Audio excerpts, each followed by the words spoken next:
आप पता है किन चीज़ों में बिजी हो। मैं बहुत से बच्चों से मिलता रहता हूँ, बात करता हूँ और देखता हूँ कि वो बहुत दुखी है, बहुत परेशान है। पूछा कि भाई तुम्हारी क्या दिक्कत है, क्यों परेशान हो? तो बोलता है कि मैं किसी व्यक्ति को मैसेज करता हूँ और व्हाट्सएप पे मेरा मैसेज चला जाता है और वो मेरा मैसेज सीन करके छोड़ देते हैं। फिर मैं आधे घंटे तक बार बार व्हाट्सएप पे देखता हूँ कि वो व्यक्ति कब ऑनलाइन आएगा, मेरे मैसेज का कब रिप्लाई करेगा। वो व्यक्ति बार बार ऑनलाइन आता है और मुझे इग्नोर करके चला जाता है और मुझे पूरी उम्मीद रहती है कि हो सकता हो अगले आधे घंटे में उसका एक रिप्लाई आ भी जाए। अब सामने वाला व्यक्ति समझ चुका है कि आप उसके एकदम पैरों पे पड़े हुए हो। वो जब चाहे आपको इग्नोर कर सकता है। 2-3 घंटे बाद आपको एक छोटा सा मैसेज वो लिख भी देगा और आप वापस चले जाओगे उसके पैरों में, फिर गिर जाओगे कि हाँ उसने रिप्लाई कर दिया। आप समझदार हो, आपको समझ में आ रहा है कि वो आपका सिर्फ इस्तेमाल कर रहा है। जैसे ही उसको काम पड़ता है वो आपको फिर से एक मैसेज कर देता है। तो भाई आपके लिए अच्छा ये है कि आप उस व्यक्ति को खुद भी इग्नोर कर दो। अब आप भी उसको मैसेज करना बंद कर दो। चीजों को इतना जटिल, इतना कॉम्प्लेक्स क्यों बना रहे हो अपने लिए? आप भी उनको मैसेज करना बंद कर दो। सर मैंने मैसेज करना बंद कर दिया तो मैं उसको अपनी जिंदगी से खो दूंगा। ऐसे व्यक्ति को खो देना ही आपके जीवन के लिए बेहतर है। आप भी उसे इग्नोर कर दो।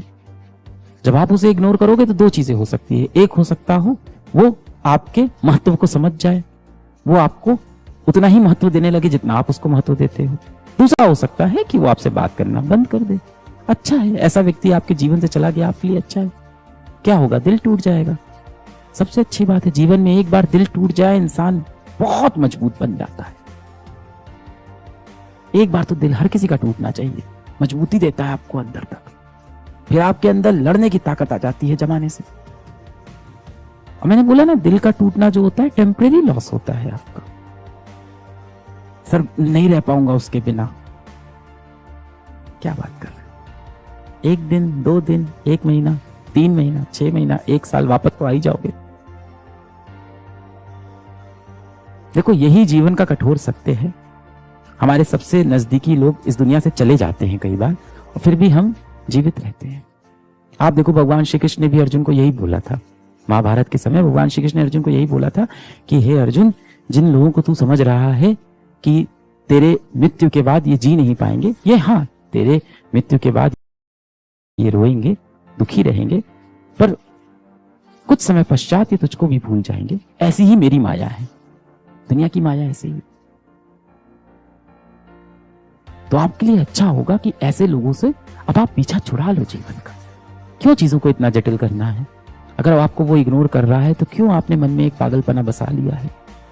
आप बहुत होनहार थे, आपको याद है? आप कितने होनहार थे, आप बचपन में कितना अच्छा कर रहे थे अपनी पढ़ाई में, अपने खेल में। हो सकता हो आप बहुत अच्छे ओरेटर थे, स्पीचेस देते थे, है ना? आप बहुत अच्छे से खुद को रखते थे, हमेशा बाल झाड़ के खुद को ग्रूम करके रखते थे। क्या हालत बना ली बेटा आपने अपनी? किस चीज के लिए? किसी एक व्यक्ति के लिए ऐसा करोगे आप? इसलिए भगवान श्री कृष्ण ने आपको ये जीवन दिया था कि एक व्यक्ति के ऊपर पूरा जीवन आप न्यौछावर कर दोगे, वो भी उसके ऊपर जो आपको महत्व नहीं देता है। जीवन में प्रेम करना बुरी बात नहीं है, प्रेम करना बहुत अच्छी बात है। आपके जीवन में भी ऐसे कई लोग हैं जो आपको बहुत प्रेम करते हैं, जो आपसे समय समय पूछते हैं कि बेटा रात का खाना खाया कि नहीं। जब आप उनसे बोलते हो कि मम्मी 1 रोटी दे दो तो वो 2 रोटी दे देते हैं। जिनसे आप जितना भी चिढ़ के बात कर लो, जितना भी गुस्से में बात कर लो, खुद आके आपसे कई बार माफी भी मांग लेते हैं। क्या हुआ, मुझसे नाराज हो क्या बेटा? जाहिर सी बात है कि वो आपसे बेतहाशा प्रेम करते हैं। तो ऐसे लोगों से प्रेम करो ना। बात समझ में आई? यही है, आप सब जो मेरे से इतनी क्वेश्चन पूछते रहते हो कि बैकलॉग कैसे सॉल्व होगा, मोटिवेशन कैसे आएगा, इन सब का जो सोल्यूशन है इन्हीं बेसिक चीजों में अब बचा हुआ है। मैं यहाँ एक कोई स्ट्रेटजी लिख दूं मोटिवेट होने की, यहाँ कोई मैं मोटिवेशनल ज्ञान आपको दे दूं, उससे आप मोटिवेट हो जाओ, वो एनर्जी आपके अंदर 1-2 दिन रहेगी। बात आ गई है जो सत्य है वो सुनने की, उसको अब समझने की। अपने जीवन का सत्य समझो। कब तक इन चीजों को इग्नोर करते रहोगे, इन चीजों से भागते रहोगे? नहीं चलेगा ऐसे काम भाग के। जो जीवन आपको मिला है ना, मनुष्य के रूप में जो जीवन मिला है, ये भगवान का दिया बहुत अनमोल तोहफा है। बस किया क्या, इस दुनिया ने आपको डरा दिया कि जीवन बहुत कठोर है, जीवन जीना बहुत कठिन है, संसार में बड़ी मुसीबत है, जिंदगी एक दानव है, ऐसा आपको डरा दिया गया है। जीवन बहुत खूबसूरत है, आपके लिए 1000 तोहफे लेके आपका लक्ष्य वहां पे खड़ा हुआ है, बाहें खोले हुए, आपको सिर्फ हाथ बढ़ाना है, खुद को काबिल बनाना है ताकि उस लक्ष्य के काबिल आप हो जाओ, उन तोहफों के काबिल आप हो जाओ, बस इतना है।